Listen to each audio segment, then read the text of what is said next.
दोस्तों mathematical induction क्या है? तो मैथमेटिकल इंडक्शन है एक लॉजिकल एनालिसिस। ठीक है, जब हम किसी चीज़ को लॉजिकल कहते हैं तो इसका मतलब होता है उसको परखा गया है अकल के मयार पे, फिजिकल सेंस के मयार पे, ऑब्जर्वेशन के मयार पे उसे परखा गया है। ठीक है, उसको परखने के बाद जो हमने नतीजा निकाला है तो ये कहलाता है लॉजिकल एनालिसिस। हैं, क्या कहलाता है? अभी मिसाल देता हूँ। जब हम किसी चीज़ को दोस्तों अकल के मयार पे परख लें और परखने के बाद हमारी अकल उससे मुतमईन हो जाए तो जो हमारी अकल जवाब देती है हम कहते हैं इसमें कोई शक की गुंजाइश।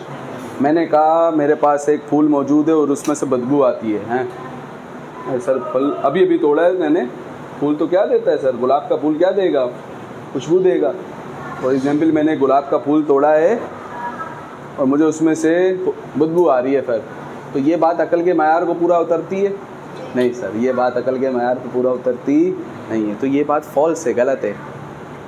हाँ, अगर मैं आपको कहूँ कि मेरे पास एक फूल मौजूद है और उस फूल में से खुशबू आ रही है, ठीक है, तो आप कहोगे जी सर ये बात हमारी अकल के मयार पे पूरी उतरती है। तो आपकी ये कही हुई स्टेटमेंट या ये कही हुई बात सही हुई कि गलत हुई?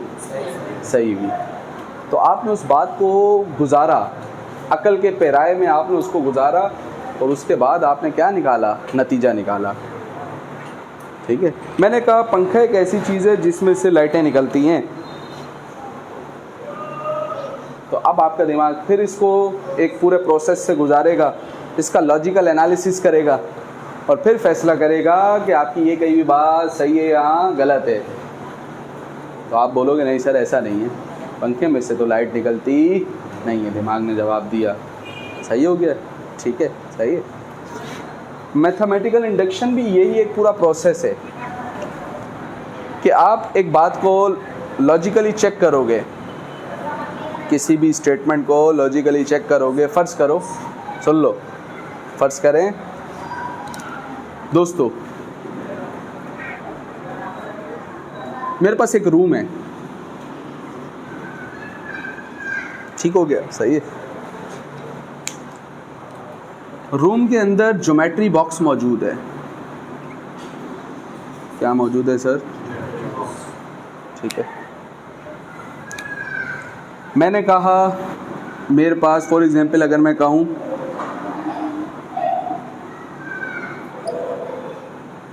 I have a compass and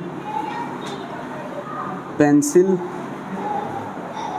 in the above room. For example इस रूम का नाम है ए,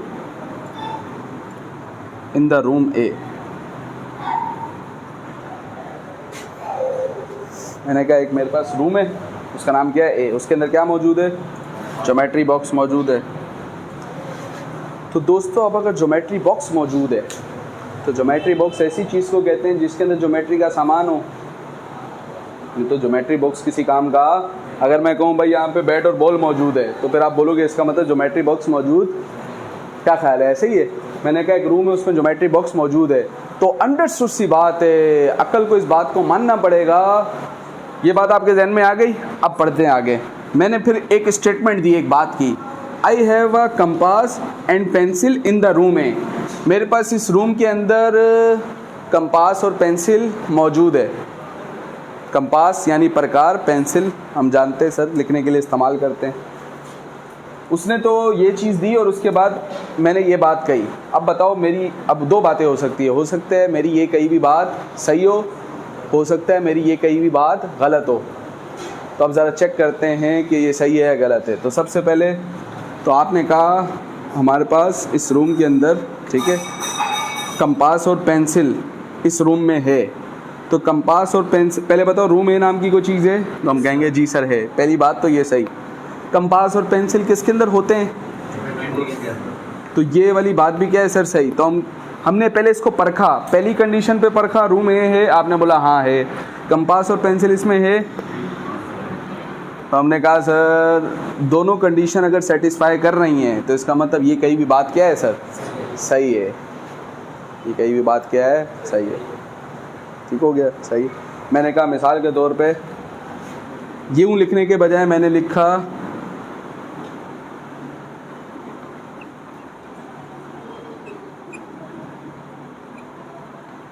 एप्पल इन द रूम ए। अब देखो अगर इस बात को,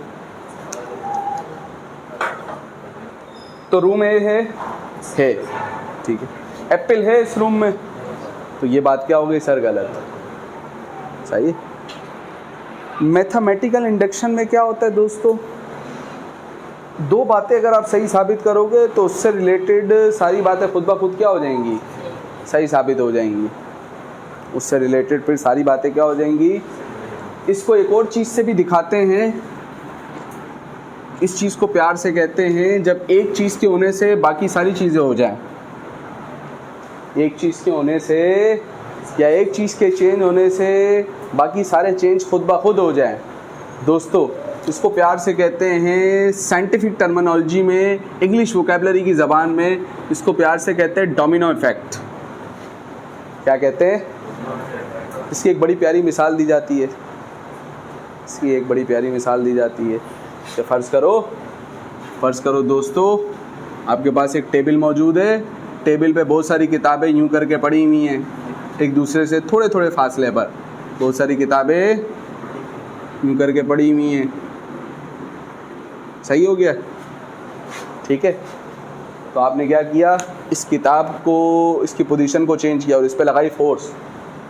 थोड़े थोड़े फासले पर पड़ी है, थोड़े थोड़े फासले पर। तो जैसे इस पर फोर्स लगी तो ये दूसरी किताब के ऊपर गिरी। इस एक के गिरने से दूसरी भी,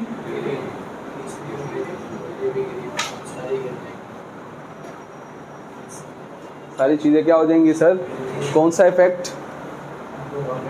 डोमिनो इफेक्ट। मैथमेटिकल इंडक्शन में डोमिनो इफेक्ट फॉलो होता है कि अगर दो बातें सही हो गई, ये दो गिर गई तो बाकी की आगे भी, दो बातें फॉलो सही हो गई तो आगे की बातें भी क्या हो जाएंगी? उसको हम वेरीफाई भी करेंगे। लेकिन मैं आपको बता रहा हूँ कि मैथमेटिकल इंडक्शन में इस तरीके से हम स्टेप वाइज चलते हैं। ठीक है।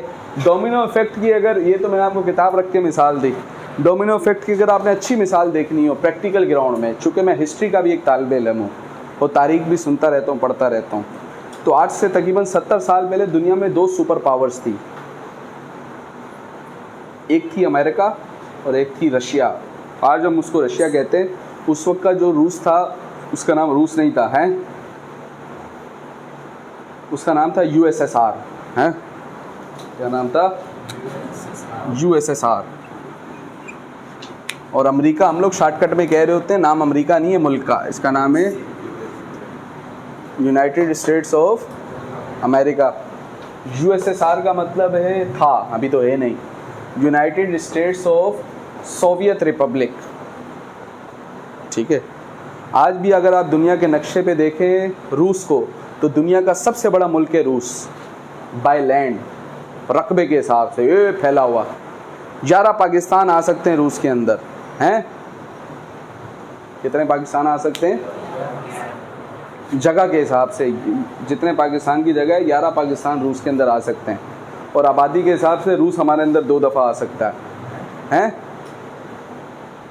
आबादी के हिसाब से रूस हमारे अंदर 2 दफ़ा आ सकता है। मतलब ये कि रूस की आबादी तकरीबन 10-11 करोड़ है, तो हम कितने भाई? 22, तो रूस जैसे 2 हैं हम।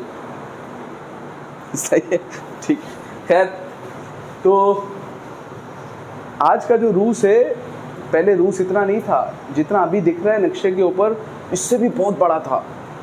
इसके अंदर बहुत सारे मुल्क थे। आज आपने अजीब अजीब मुल्कों के जो नाम सुने ना, अज़रबैजान का नाम सुना है, तुर्कमानिस्तान, ठीक है, ये सारे मुल्क भी हिस्सा थे। उज़्बेकिस्तान, क्रीमिया, यूक्रेन, ठीक है, ये सारे मुल्क हिस्सा थे किसका? यूएसएसआर का, मिला के पूरी फेडरेशन थी। ठीक है। लेकिन बाद में संभाल नहीं सका ये यूएसएसआर, यानी रूस इन सबको मिला के रख नहीं सका, माशी हालात ऐसे हो गए थे। ये भी एक पूरी हिस्ट्री है, ऐसा क्यों हुआ, कैसे हुआ। सादी सी बात है दोस्तों, 1987 से लेकर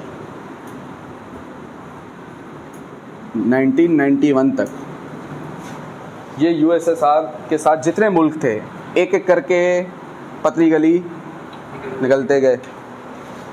बोला भाई तुम्हारे साथ हमारा गुजारा हो सकता, 3 रोटी आती है, तुम बड़े भाई हो, जब अच्छे हालात थे तब भी तुम खा रहे थे, और जब बुरे हालात हुए तब भी तुम ही खा रहे हो, तो हम तो पहले भी गुर्बत में, और इससे अच्छा हम खुद गुर्बत में गुजारा कर लेंगे, तुम्हारे साथ रहना हमें पसंद नहीं है। ठीक है, निकल गए। एक और मुल्क, हल लेते हो 1991 तक पीछे सिर्फ क्या बचा, आज का रूस। क्या बचा?